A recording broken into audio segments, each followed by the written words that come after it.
नमस्कार, स्वागत आहे तुमचे अश्विनीज किचनमध्ये। आज आपण इथे काहीतरी वेगळी रुचकर रेसिपी पाहणार आहोत। तर तुम्हाला थंबनेलवरून समजलेच असेल की तुरीच्या डाळीमध्ये शेंग टाकून असा कोणता आपण पदार्थ बनवणार आहोत की तो खाण्यासाठी अत्यंत रुचकर लागतो।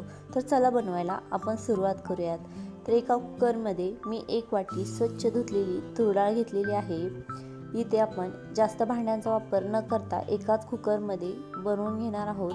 आता त्याच्यामध्ये 10-12 शेंगाचे तुकडे टाकून घेतलेले आहे आणि शेंगा आणि डाळ जेवढी डुबेल एवढेच पाणी टाकले आहे। अर्धा चमचा हळदी पावडर, 2 ते 1.5 चमचे तूप टाकलेले आहे। तुपाने आपली डाळ व्यवस्थित सॉफ्टली शिजते आणि जास्त वेळ लागत नाही।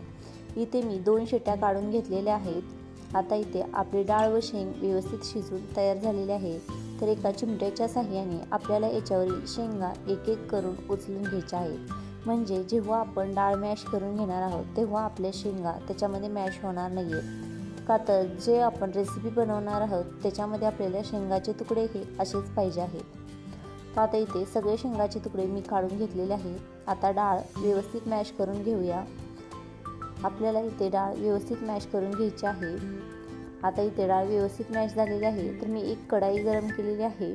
तर एक कढाईमध्ये 2 चमचे तेल, अर्धा चमचा मोहरी, अर्धा चमचा जिरे, कढीपत्त्याचे 4-5 पानं, तसेच मी इथे अद्रक, लसूण आणि कोथिंबीरीचा ठेचा बनवलेला आहे। तो जास्त प्रमाणात वापरावा म्हणजे आपल्या भाजीला चव जास्त चांगली येते।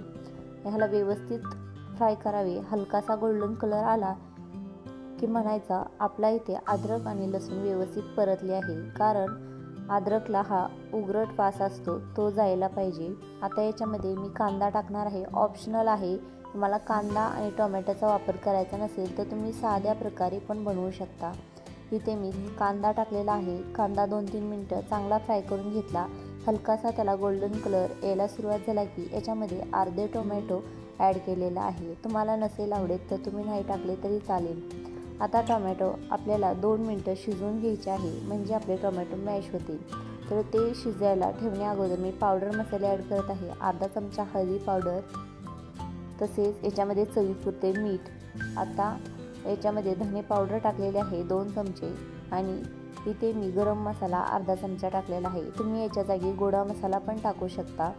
ह्याला व्यवस्थित मिक्स करून घ्यायचे आहे। आपण ही रेसिपी बनवत आहे याची टेस्ट डाळ वांग्यासारखीच लागते, पण थोडीशी चेंज आहे। 2 मिनिटं झाकण ठेवून शिजवून दिल्यानंतर टोमॅटो आपले चांगले मॅश झालेले आहे। तुम्ही दाबून असे व्यवस्थित चेक करू शकता। आता या स्टेजला आपला व्यवस्थित मसाला बनवून रेडी झालेला आहे। तर या मसाल्यामध्ये मी काळा मसाला टाकायचा विसरले होते, ते मी आत्ता टाकून घेतलेला आहे। आता ह्याला व्यवस्थित मिक्स करून गॅस थोडासा फुल केलेला आहे, म्हणजे आपली फोडणी जी टाकणार आहोत ती व्यवस्थित बसली पाहिजे। या स्टेजला आपली डाळ त्याच्यामध्ये ओतून घ्यावी, म्हणजे फोडणी चूर करणं चांगली बसली की त्याचा खमंग असा वास सुटतो। आता इथे आपली डाळ सगळी टाकून झालेली आहे। याला व्यवस्थितपणे मिक्स करून घ्या।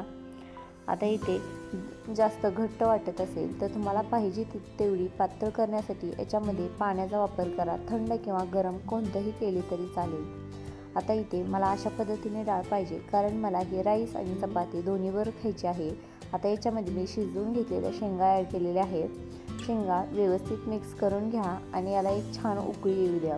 आता याच्यामध्ये चवीपुरते तुम्ही मीठ टाकून घ्या। वाटलेस तुम्ही चिंचेचा थोडासा गोळ किंवा गुळाचा छोटासा खडा टाकून घेऊ शकता। याला हलकीसे आंबट गोड तिखट टेस्ट पण देऊ शकता।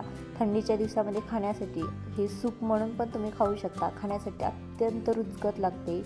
आता आपले इथे व्यवस्थित याला उकळी आलेली आहे, म्हणजे डाळ बनवून रेडी झालेली आहे। मी ह्याच्यावरती चांगल्या प्रकारे कोथिंबीर पेरून घेतलेली आहे आणि एकदा व्यवस्थित मिक्स करून घेणार आहे। तर तुम्ही पाहू शकता, जेव्हाही तुम्ही सूप म्हणून जरी खाल्ली किंवा चपाती राईस, तुम्ही कशावर जास्त भाज्या बनवायची गरज नाही आहे। एक भाजी तुम्ही चपाती आणि राईस दोन्ही बरोबर खाऊ शकता। तर याला तडका देण्यासाठी मी तडक्या पॅनमध्ये 2 चमचे तूप गरम करून 1 चमचा कलरसाठी लाल मिर्च पावडर टाकून त्याचा तडका लावून घेतलेला आहे। आता व्यवस्थित हलवून घेत आहे। याला कलर पाहू शकता किती सुंदर आलेला आहे। ही रेसिपी कशी वाटली कमेंट्सद्वारे नक्की सांगा।